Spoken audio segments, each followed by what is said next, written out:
နီရာလုံးအလုပ်ပတိအများကြီးလုပ်နေပါလေရဲ့ညားပါရောက်ရင်ဘာမှထိထိရောက်ရောက်မလုပ်ရသေးတယ်လို့ခံစားနေရသလား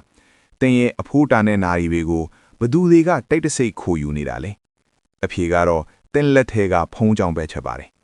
digital အနောက်ရှက်တွေကြားမှာအချိန်တွေဟာမျက်တောင်တက်ခက်တဲ့အတွက်ပျောက်ကိုယ်ရသွားရတာပါမင်္ဂလာပါကျွန်တော်ရဲ့ channel ကနေ plan လဲကြိုဆိုလိုက်ပါတယ်ဒီနေ့ခေတ်မှာလူတိုင်းနှီးပါးဟာ digital လောကရဲ့ကျွန်ဖြစ်နေကြပါသည်ဒါပေမဲ့တင်မှာအဲ့ဒီထောင်ချောက်ထဲကနေ wrong ထန်နိုင်နေတခြားသူတွေထက်အစပေါင်းများစွာတာလွန်တဲ့ focus power ကိုပိုင်ဆိုင်သွားပါလိမ့်မယ်အောင်မြင်သူတွေစီမှာပဲရှိတတ်တဲ့ဒီ focus power ကိုတိစောက်ဖို့အတွက်မရှိမဖြစ်လေ့ကျင့်ခန်း၅ခုကိုဒီနေ့ဗီဒီယိုမှာအသေးစိတ်မျှဝေပေးသွားမှာဖြစ်ပါတယ်နံပါတ်1လေ့ကျင့်ခန်းကတော့3နာရီဇက်တိုက်အလုပ်လုပ်နိုင်အောင်လေ့ကျင့်ဖို့ပါဒါကို deep work လို့ခေါ်ပါတယ်အနောက်ရှက်လုံးဝမရှိတဲ့3နာရီကိုဖန်တီးပါ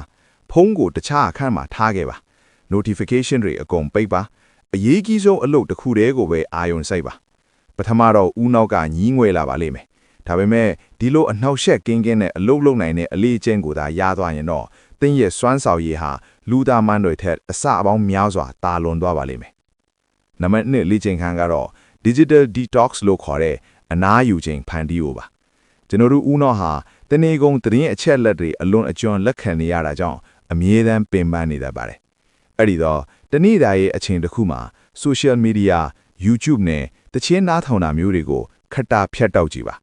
ဒီလိုတိတ်ဆိတ်သွားတဲ့အချိန်မှာတင်ဦးနော့ကအမှန်တကယ်ငြိမ်းသက်သွားပြီးထူးခြားတဲ့အတွေးခေါ်တဲ့သွေးအကြံဉာဏ်ကောင်းတွေထွက်ပေါ်လာမှာဖြစ်ပါတယ်နံပါတ်3လေ့ကျင့်ခန်းကတော့ရှေ့လျားပြီးခက်ခဲတဲ့စာအုပ်တွေကိုဖတ်ဖို့ပါပဲစာဖတ်တာဟာတင်ရဲ့ focus muscle လို့ခေါ်တဲ့အာယုံစူးစိုက်မှုကြွက်သားကိုအကောင်းဆုံးလေ့ကျင့်ပေးတာပါအခုခေတ်ဗီဒီယိုအတိုလေးတွေဟာကျွန်တော်တို့ရဲ့အာယုံစူးစိုက်မှုကိုတိုးတောင်းသွားစေပါပဲအဲ့ဒီတော့စာမျက်နှာယာနဲ့ချီတဲ့စာအုပ်တွေကိုစိတ်ရှည်လက်ရှည်ဖတ်ကြည့်ပါခက်ခဲတဲ့အရာတွေကိုနားလည်အောင်ကြိုးစားနိုင်မှသာတင့်အုံနောက်ကပုံမကြန့်ခိုင်လာပါလိမ့်မယ်နံပါတ်4လေ့ကျင့်ခန်းကတော့နေ့စဉ်တရားထိုင်ခြင်းဒါမှမဟုတ်စုတောင်းခြင်းကိုပြုလုပ်ဖို့ပါဒါဟာဘာသာရေးတတ်မဟုတ်ပါဘူးစိတ်လေ့ကျင့်ခန်းပါပိစုံပန်တဲ့မှာအာယုံဆိုင်နေဖို့တင့်အုံနောက်ကိုဂျင်းဆော်ခိုင်းတယ်လို့ပါပဲ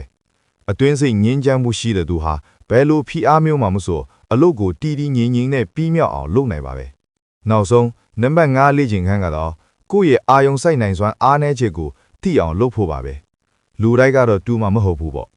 လူတိုင်းမှာအလုပ်အကောင်းဆုံးလုပ်နိုင်တဲ့ peak focus time ဆိုတာရှိပါတယ်